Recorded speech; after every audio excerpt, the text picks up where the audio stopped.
Hey guys, I'm Alice. I'm a local food blogger here in Madison. I'm so thrilled to be partnering with the I Love Madison show. We are going to be kicking off a brand new video series called I Love Madison Chefs.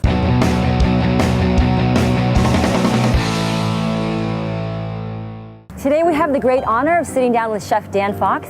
He is the owner and executive chef of Heritage Tavern. One thing you may not know about Chef, he raises his own heritage hogs, and he owns Willow Creek Farms and Fox Heritage Farms. Today we're gonna be visiting Willow Creek Farms. We're gonna go check out the facility, see what they do there, and Chef is going to be slicing some pork chops for a recipe that we're gonna be making back here at the restaurant later. Let's go. Hi, Dan. Welcome. Thank you. Good to see you. Good to see you too. Welcome to Willow Creek. We have a small little retail area where we walk in, but most of the action happens back behind this door. We're not a huge processing facility, very much artisan. We do a lot of craft work for a lot of the restaurants. We service a lot of the restaurants in the Madison area, a little bit outside of Madison, a lot of grocery stores as well. Yep. So you can see both of our labels, Willow Creek Farms and Fox Heritage Farms in the grocery stores. These are two of our more state-of-the-art pieces of equipment. Right now we have some bacon in here. Okay. It's all Willow Creek bacon. It's near the end of the smoking process, so you can hear the loud fan in there. It's drying the bacon, and then we'll remove it from the smoking chamber, move it into a separate cooler to cool down all the flavors, equilibrate. So it's ready to slice and go into the pan at home. Wonderful. All right, so now we're in our processing room. This is where most of, I guess, the action takes place. So the whole animals will come in through our big garage door there. They come in what's called a combo. They are slaughtered at a different facility.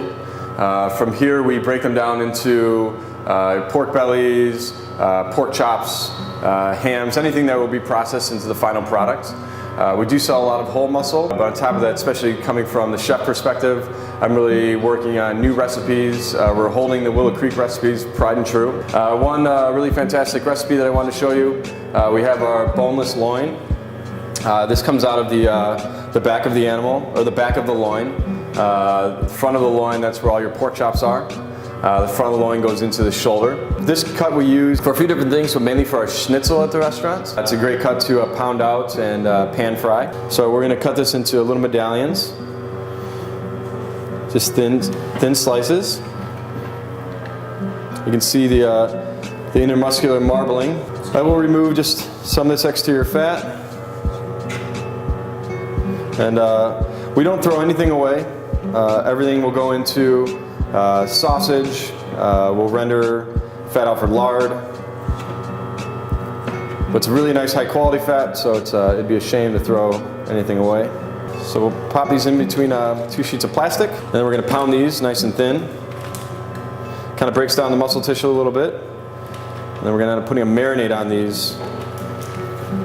And when you break down that muscle tissue, it really helps the marinade soak into the piece of meat. Once we're nice and thin, we went from about just over a 1/4 inch down to not quite an 1/8, but you can see it got pretty thin there. Nice little cutlets.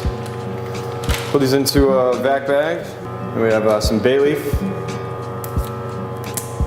fresh bay leaves, some fresh thyme, a couple garlic cloves. I'm just gonna crush just gently to kind of open up the flavor. And then buttermilk. Buttermilk has a good, decent amount of acid, which will help both break down the muscle tissue or break down the meat so it's more tender, tenderize it, and impart a good amount of flavor. And then from here, I'm going to go back to the vac sealer and vacuum this up.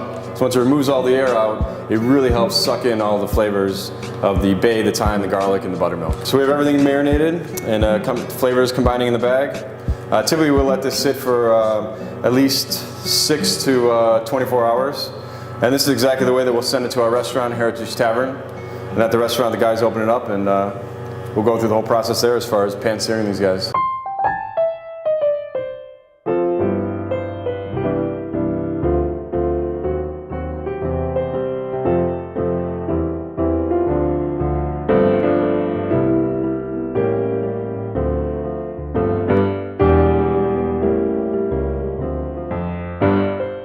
All right, we're back in the kitchen now with Chef Dan Fox, and Chef is going to prepare a dish for us.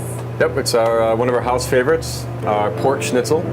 So we went through the process of pounding out the pork short loin. You can see the marinade starting to seep in there nicely with between the muscle there.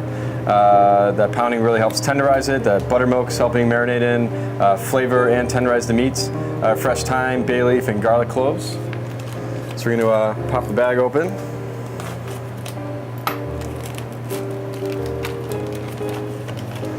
So I assume this has been on the menu from the beginning, right?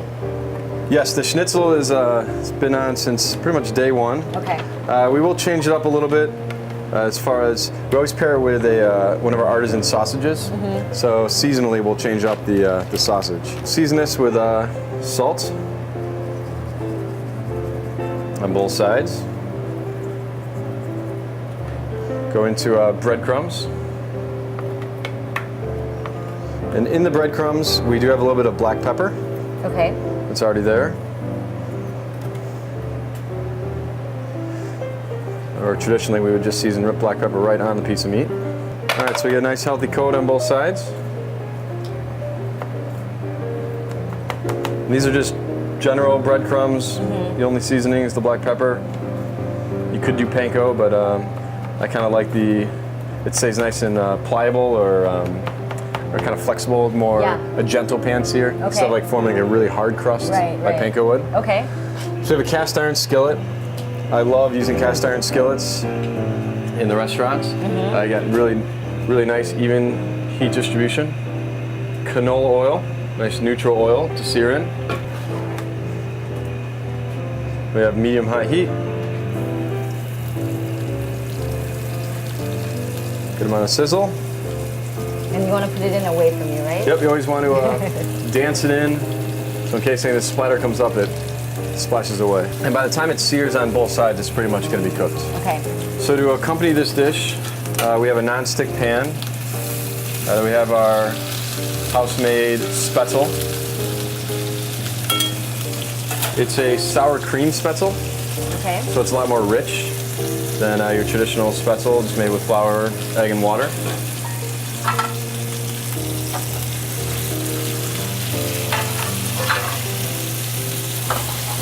Nice pan sear on both sides. Yeah, that's great. Get nice caramelization around our Schnitzel. We're gonna add a little bit of butter to the pan here. So during a dinner service at Heritage Tavern, like how many people would be in the kitchen cooking? So we would have, this is our main station right here, protein. This station takes a lot of the brunt of the load in the kitchen. The gentleman is one of my sous chefs who works here, runs the line. Okay. He works directly with someone next to him with plates. Is that John? John Rossnow, yeah. He's amazing. He's very good at what he does. Okay. And we have one of our other sous chefs standing next to him plating. Okay. And then we have a saute person who does all of the garnish work. It's the Schnitzel, the Braised Red Cabbage that we're going to be serving on this dish. Okay. Then we go over into hot up station and garmage. Okay. I stand right in front here, watching all the food come up. Yeah. All right, so we can go to plate this here. This is pretty much exactly like you'd have in the restaurant. It's a braised red cabbage. It's braised with the bacon that you saw in the smoke earlier. Yes. A little bit of red wine, fresh herbs, juniper, coriander, a bunch of different spices. Nice pile of that. We have our homemade Schnitzel.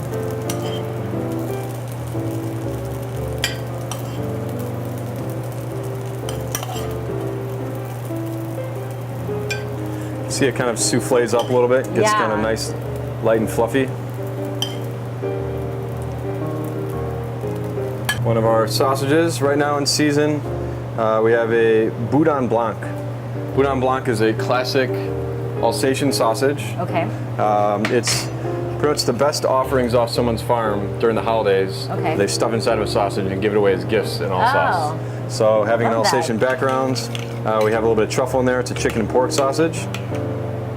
It's a white wine mustard cream sauce.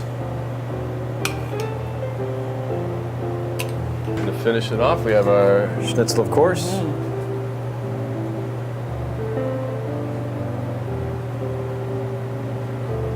Always with Schnitzel, they like to accompany a type of berry. Okay. There's a berry that grows specifically in the Alps. This is the closest thing that I could find to that berry. It's called an aronia berry. Okay. We get these from Carindale Farm during the season. We'll pickle them and put by probably about 50, 60 pounds. And it has a nice musty berry flavor profile, almost like a blueberry met a blackcurrant. Okay, yeah. And it pairs really well with the richness of the pork. And we make a pork reduction sauce to finish this off. That's beautiful. And that is a dish that we would serve here at Heritage Tavern, probably one of our more popular dishes. Thanks so much for joining me for this first episode of I Love Madison Chefs. I'm Alice Choi, your host for this show, and stay tuned for more chefs to come.